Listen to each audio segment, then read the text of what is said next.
What's up, guys? First and foremost, before I say anything else, you would have to excuse me for if I sneeze or if I'm constantly blowing throughout this videos because I'm getting sick. So I truly apologize for this, but I couldn't help but make a video today of my of Extreme Rules. Of course, last night was the WWE Extreme Rules pay-per-view, and you know, I just earlier this morning took a look at the Extreme Rules pay-per-view, and I couldn't help but make a video right now of this is my WWE Extreme Rules review. Now, for the most part, every match was good. Every match was decent. Excuse me, guys. Every match was decent. But there were about 3 matches on this card where I didn't like the ending. And I'm going to get into that in just a moment. So, I'm not going to start in order with these matches. So, let's get started. So, the opener, you had the Usos versus the Bullet Club. Now, this match was a tornado tag team match. I think, you know, this match was pretty good for the most part. I'm actually glad that the Bullet Club won because they have had a consistent loss going on. And, you know, they needed this win for them to look strong. I'm actually glad that they went on the route to having the Bullet Club win because the fact that they formed and was losing so quickly was killing me. And so this was a good way to start off the pay-per-view. I like this match. It was a lot of fast-paced action. You know, both teams did a really good job.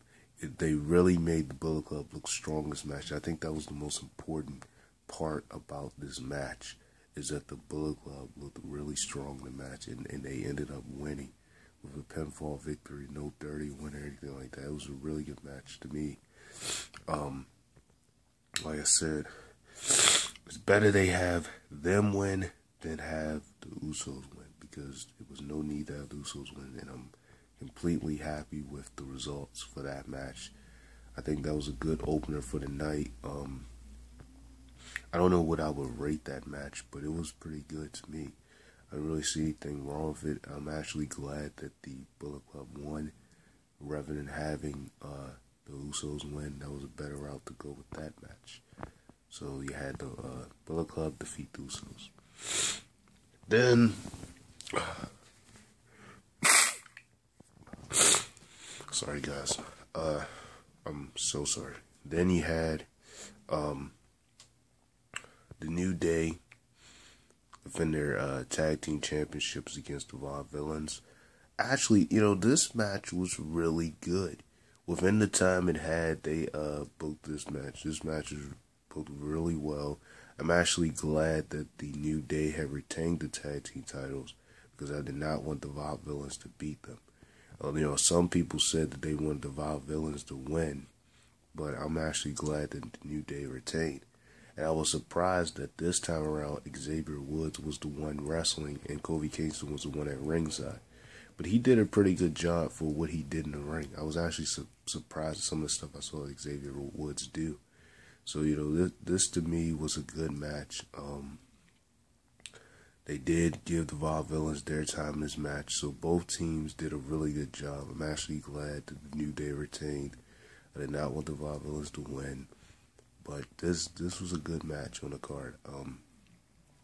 For the time it had, you know, a pretty short tag team championship match, but they gave it a good enough time for it to be a pretty decent match. So, you know, for this match, I'm satisfied with how it turned out. This match is pretty good to me. You know, it's actually great that they did it the way they did. So, definitely, that was a good match to me. The New Day versus the Vaudevillains. Those are pretty good. Next up, you have Rusev versus Kalisto. Now, I think for this match, honestly, I would have liked it a lot better if it hadn't been for the fact that Kalisto was already injured going into the match. Because one of the issues with this match was that Kalisto was already hurt. And Rusev was sort of using that as an advantage to win this match, because when he threw Kalisto off the apron the way he did, and Kalisto, they had got people because Kalisto didn't look like he could move. He immediately went for the accolade, and Kalisto tapped out. Now that right there, I didn't really like the finish. To me, I mean, I knew that the time was going to come that Kalisto was going to lose that title because of how they were booking Kalisto, because of how they had put him into matches. Because I'm sorry, but the way how they were booking Kalisto was not necessarily the best booking. I mean, they barely had that much build-up going on into the matches that he was having against people. I mean, and it's not like they couldn't do that. I don't know what it was with Kalisto, but they just could not get him to actually go against someone and have the match proceed really good. And when he went against Rusev here, Rusev won the match. Most people saw this coming.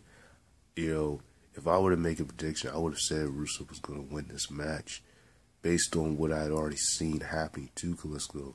But one of the things I didn't like about this match was Kalisto was already hurt before going into the match. So, I mean, it was pretty obvious what was going to happen. I didn't like the how they ended it, because they could have nearly stopped the match the way how Kalisto was down on the ground like that. They could have stopped it, but he hurried up and went for the accolade so that they wouldn't stop it, so he can just tap out. But once again, Rusev is United States champion. He has not been a United States champion since 2014. He had lost the title at WrestleMania last year when he went against John Cena at WrestleMania 31. So this is a big comeback for Rusev, because Rusev had been on a downfall for a while. So this is a big comeback for him. So I'm interested to see what they're going to do moving forward with Rusev. But I'm also interested to see if Kalisto is going to be okay moving forward, or if he's going to be taking time off. So that's one of the biggest questions I have with this match. Other than that, pretty good match. I love the momentum. I love the effort that they had Kalisto put into this match. They didn't sit there and make Rusev look strong the whole time.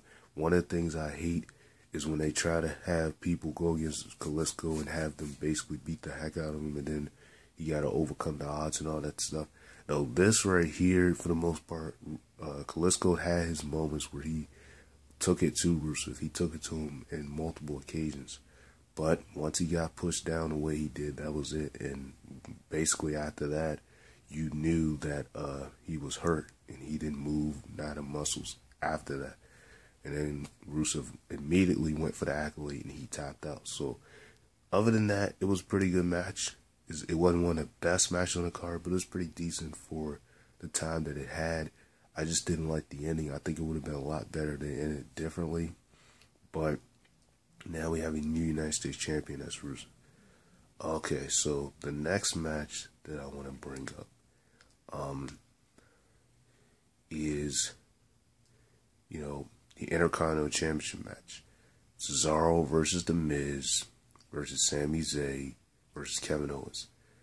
I would have considered, this match right here would have nearly been the match of the night if it hadn't been for the constant interference of The Miz's wife.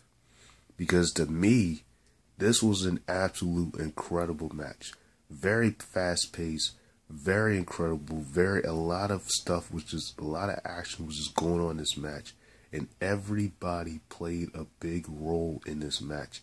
Everybody, with the exception of The Miz, played a big role in this match. Kevin Owens played a big role. Cesaro played a big role. And Sami Zayn played a big role. It was times where I nearly thought that the title was going to change hands. But The Miz's wife consistently got herself involved in this match. And I think if it hadn't been for that, if it had just been a clean fatal four-way, now of course you can interfere by being a fatal four-way, but I didn't like the constant interference by The Miz's wife, because The Miz barely actually did anything in the match. Most of the time The Miz was getting himself beat up in the match.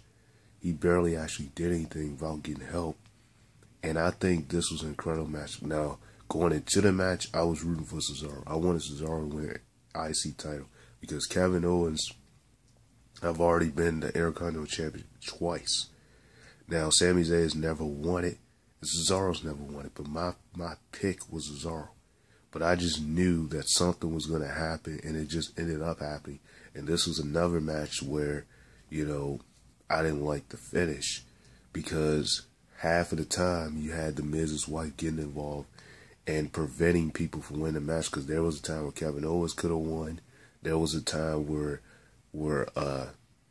Cesaro should have won. There was even a time when Sami Zayn should have won. But it was a really, really great match. I actually really liked this match. I would have considered this to be the match of the night if it hadn't been for the constant interference from the Miz's wife. And if the title had changed hands, this definitely would have been a match of the night, even potentially the match of the year. So I'm very glad that, you know, it was great for what it did. I'm very glad that I saw, you know, that they did what they did in the match. I just didn't like the interference by the Miz's wife. Other than that, this was an incredible match. I really liked this match. This was just as good as Kevin Owens' match with Sami Zayn back at Payback earlier this month. This was an amazing match right here. And I would have even considered to be the match of the year or even the match of the night if it hadn't been for the constant interference with Miz's wife. Because I wanted the title to change hands. I wanted Cesaro to win. And I think if Cesaro had won, that would have been a perfect route to do it. And this probably would have been a 5-star match because it was getting there to be a 5-star match. Absolutely phenomenal. Probably just an incredible match I've seen. The best one I've seen out of the whole night. Then you had Chris Jericho versus The Miz. I'm so sorry. Chris Jericho versus Dean Ambrose. The Ambrose Asylum match. Now, this match was very slow pace. It was very slow pace, but at the same time, I liked it. And I'm glad that the Dean Ambrose won, and I'm just hoping that now Dean Ambrose can move on to face and go through bigger and better things, because you start to wonder how long are they going to carry this rivalry between Dean Ambrose and Chris Jericho. So I'm glad that Dean Ambrose won, because now he gets to set his sights on more bigger and better opponents and more bigger and better goals. You know, because Chris Jericho was a good start for within the time that they had against each other. But now it's time to move on. Now it's time for him to go for a title and look for a title picture. That's what it's time for now. So for this match, I think it was pretty good. Both guys did a really good job. Both guys played a big role in this match. I'm actually thrilled that Dean Ambrose won. And I already seen it coming that Dean Ambrose was going to win. But Chris Jericho did pretty good in this match. Like I said, it was very slow paced. So it wasn't one of the best matches of the night. It was like an okay match. It wasn't one of the best matches of the night, but I was okay with what I had seen, especially when Chris Jericho got put in the thumbtacks. That was really crazy. And some of the objects that they used throughout the match. So the match was pretty good. It just wasn't one of the best matches that I'd seen out of the whole night. It's probably, for the most part, an okay match. Like I said, it was very slow paced. One of the things I did notice also is that Chris Jericho was wearing the same outfit that he had wore when he went against CM Punk in this Chicago street fight match they had way back in 2012. So I found that very interesting that he wore the exact same outfit that he wore back then. So that was pretty interesting to me. Other than that, this match was pretty good for the most part. I didn't see, I saw Dean Ambrose winning, so that wasn't really surprising to me. But like I said, it was pretty good for the time it had. It wasn't one of the best of the night, but it's pretty good. And Dean Ambrose went on for the victory. Now, hopefully, Dean Ambrose can go on and face bigger and better things, and he can go on. You know, I want him as far even to win the Money in the Bank, but we know that's probably not gonna happen. But hopefully, he can go on to to rival someone else now, because the time with them is up. And yeah, he's got to go and face someone else. Alright, so that's it for this part. I'm going to make a second part of this video so that I don't get cut off on this part. So stay tuned, because the WWE Extreme Rules review part 2 will be coming soon. That part I will discuss the last 2 matches of the card, the Divas match and the Championship match. So stay tuned, because we got more to come.